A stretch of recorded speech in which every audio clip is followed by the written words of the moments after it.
Friends, we have here the PLDT high-speed hitters who won in 5 sets against the Chocomucho Flying Titans. Coach, congratulations na end yung streak ng Chocomucho in this game. How does it feel to have won this match? Siguro more than dun sa pag-streak, hindi naman namin siya nag-iisip na i-break yung streak nila. Talagang important lang sa amin yung game na to kasi nga para makapasok ka rin sa goal namin na top 4, kailangan talaga makakuha kami dun sa mga top teams. So, happy kami na nakuha namin to, saka kahit pa paano medyo nabura yung memory ng last conference na nag-break out yung mga tips. So, happy kami. Happy na. For Savvy, how do you feel winning this game against Chocomucho? It's, I'm just glad that with our addition, with how hard we've been training, it's paid off. We've worked really hard to be here, and although this game had its ups and downs, we pushed through, and that's the most important, so I'm very happy about that. For Keisha, every time pinapasok ka ni Coach, nag-deliver talaga, and you came in clutch for the team. How does it feel just being able to contribute in a big game like this? Sobrang saya ko po, and syempre po nakatulong din po ako sa teammates ko. Kaya po, sobrang gutom na gutom po kami manalo talaga ngayon. So kaya yung mga hard training namin talaga, natutuwa ngayon.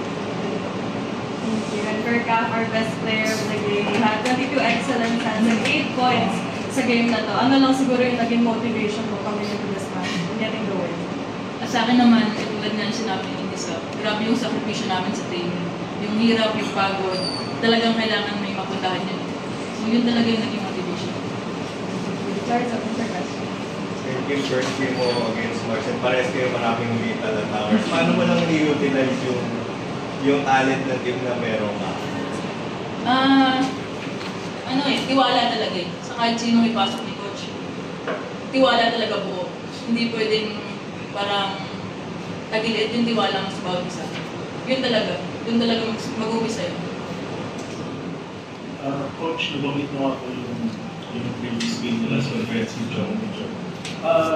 Anong naging motivation, Coach, na finally na nakuha niyo yung panalo kasi yung nakaraan 5 sets din and lamang kayo 2 sets to 1. So, ano lang po yung naging motivation? Actually, di motivation pero yung reminder sa kanila na hindi na kasi sa skills solely na mabase. So, siguro yung lesson talaga na natutunan namin from last conference sa game namin sa Chocomucho is naman ko kanina na taasan yung EQ. I mean, what i-base yung galaw sa na-feel during bad situations. So, mas happy kami na mas naka-deliver dun sa part na yan. I mean, kalmado sila the whole game. Nailangan naman sa kanila palagi. Kasi yun talaga yung way para makapag-execute ng mga maayos. So, happy naman na lalo sa kay Kim, kay Erica, pinasok ko si Keisha. I mean, mahirap yung ganong situation pero wala kang choice, kakalmahan mo lang talaga para makakilos ka. So, yun yung mas natuwa kung nangyari kanina. For Savvy, how did you approach taking on Chocomucho's equally tough spikers in CC Rondina and Catalina? So, what was the mindset there? I think you just have to concentrate on them as a whole. Everyone on that team is a hard worker. They're very talented. Honestly, I'd like to shout out Pons. I couldn't get it away from her. But for the spikers, I think, we're challenged at practice, but, they bring a little bit more. We just study. We watch the film. We practice about, how we're going to go about it, our blocking schemes, our defense schemes. And I think, we were blessed with the 10 days to really prepare for this match, and I think it really paid off just, studying this team. Coach, anong sinabi mo dun sa team nung after ng 4th set? Kasi medyo malalim nga yung pagkaka-down na ng 4th set. Paano mo na lang niregroup yung team mo heading into the 5th set?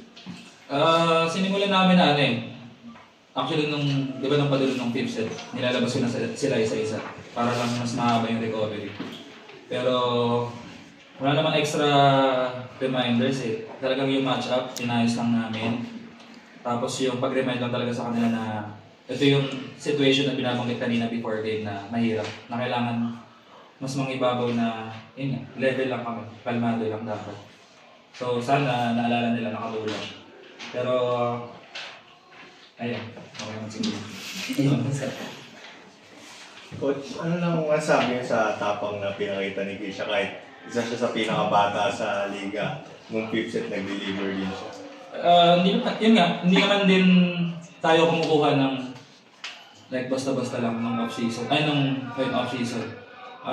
Kumukuha talaga kami nung, una may potential, saka alam namin makakatulong sa team. So mabigat yung pagkawala nung dalawa na nasa Choco ngayon, pero yun nga, sana naging enough yung sa recruitment para maka-deliver. Pero yun nga, mukha lang mahihain yan sa kabata, pero ball is like yan. Kapangyat, kaya alam namin na kaya naman mag-deliver. Ikaw, Kisha, ano masasabi mo sa ano ito sa Balls. Balls is life. Yun nga po, hindi ko lang po kasi iniisip yung sa loob ng court. Gusto ko lang po talaga maglaro and maka-distribute po talaga sa team. And yun nga po, yung winning ko talaga po sa maglaro sa loob ng court. Next game. Farm Fresh, Sabado agad. Farm Fresh yun na, Coach. Paano makakatulong tong win na to? Community yung game. Makakatulong. Kailangan kalimutan namin agad ang panalo ngayon. Kasi una, yung complacency yung kalaban. Hindi na bata yung Farm Fresh pinapahirapan nila yung mga top teams. So, pag ngayon pa kami medyo naglilo, ulit kami na. So, kailangan makamove on agad, manalo, tapos trabaho agad kami ng Thursday, Friday. Kasi late. Thank you. Thank you po!